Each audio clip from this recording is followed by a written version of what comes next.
episode of Spiritual Superpowers. I'm Dawn, this is Caron, and today we are super excited because we are joined with Shona Lauzon from Ravenhearthealing. Shona is a new decision therapist, a Reiki master and instructor, a meditation instructor, and earth medicine practitioner. Thank you so much for coming, Shona. Oh, my pleasure. Thank you for having me. And I would love for you to tell our audience a little bit about yourself. Okay, so I was living in Toronto at the time, and I was, like, just to give you all the gory details, I dated every jerk in Toronto. Every single one. If there was a jerk, I dated him. And I was like, I was in my 30s. I said, like, what's going on? I dated nicer guys in high school than I was dating later. So I had a friend who had told me about new decision therapy, and I said, okay, this sounds interesting. It's a process of forgiveness and compassion and understanding to help you let go of unresolved guilt, anger, and regret. I wasn't sure where it was going to lead, but I said, I have to do something. I'm really not happy. As happens, I went to this practitioner, and the person that I ended up needing to forgive was in fact my mother. And isn't it always your mother? I'm like, the reason I was at the root of my relationship problems was something around my relationship with my mother. And it literally changed my life. This session where I was able to genuinely forgive my mother and let go of all this stuff that I've been carrying around all my life. It's like I unpacked all the cells, and it came out of the part of my body that had been holding on to it, and the veil fell, and I felt alive in a way that I hadn't been before. And that really started me. I've always been curious about energy and, esoteric things. Kid, I played with tarot cards and I did all of that, but this just opened a whole new window for me.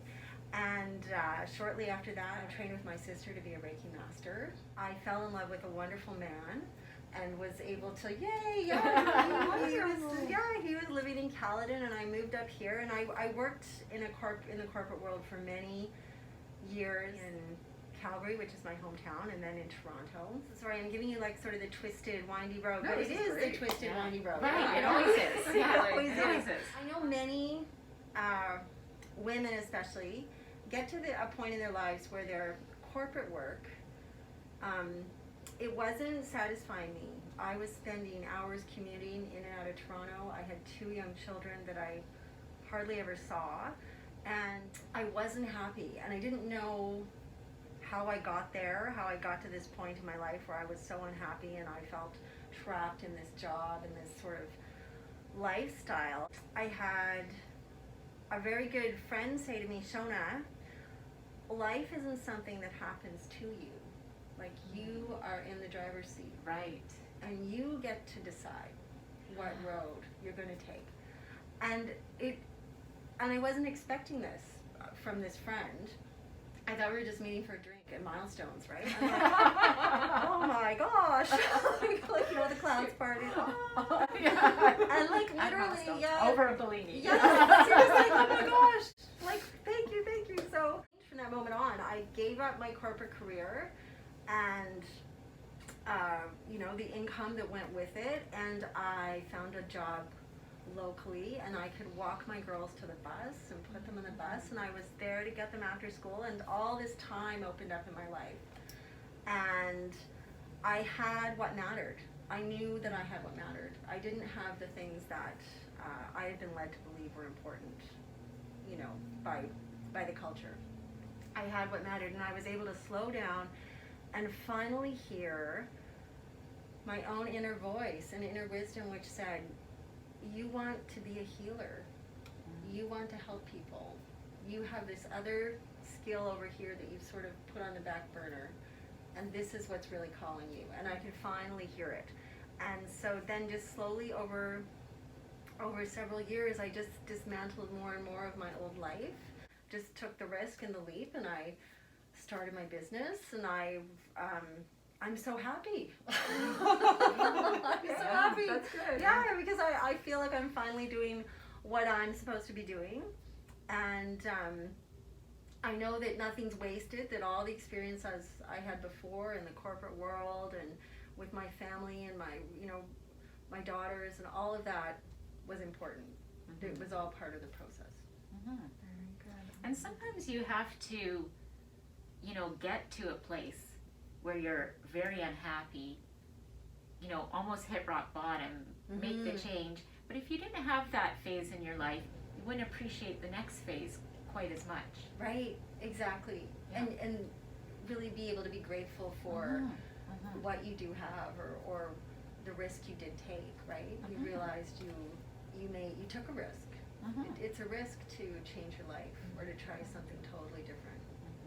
And that actually brings up a question that I have, and I don't know the answer, and maybe you guys can tell me your opinions on it, but I was in my 30s when I made all the changes as well, and you know, I knew that calling was there. I had it for decades. I just ignored it because I focused on what the shoulds are. So, but would it be possible for someone in their 20s to avoid that path of learning what you don't want in order to Interesting. go, like, can you skip it, or is that a really important piece? Like, that's what I kind of wonder, like, you know, for our viewers, if we have younger viewers, it would be great if they could, you know, just embrace who they are and follow their path right off the bat. But I wonder how much that other element actually is a big role. Yeah. It was Just want to make sure. Matthew McConaughey that actually came in. Yeah, really? Yeah, he has this little YouTube video. Milestones and Matthew McConaughey. I know, definitely That's how happens. it Yeah, Matthew McConaughey has this thing on YouTube where he kind of explains the midlife crisis and the point of it, that Wow. you don't know what you want until you know what you don't want. Right, right. Yes. So I think that phase is important, right?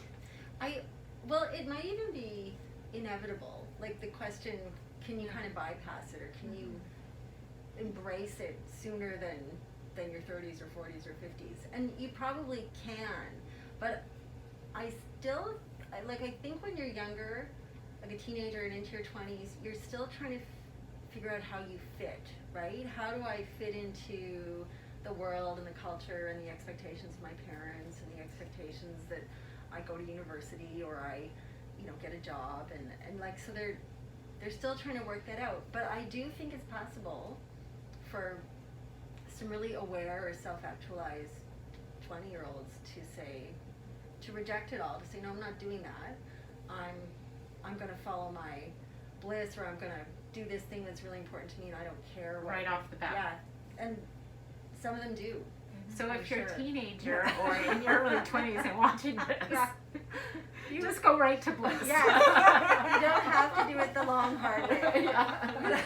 And if you did go right into bliss, I would love for you to make a comment below and let me know what it was like, because our stories are that of a different road. Yeah.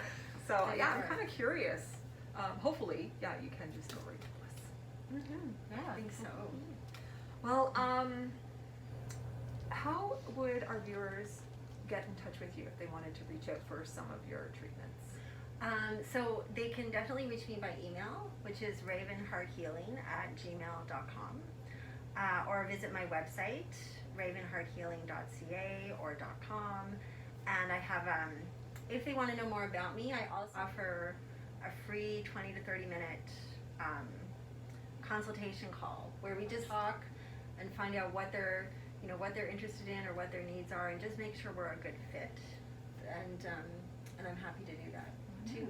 Great. And we will be sure to include that information in the description below.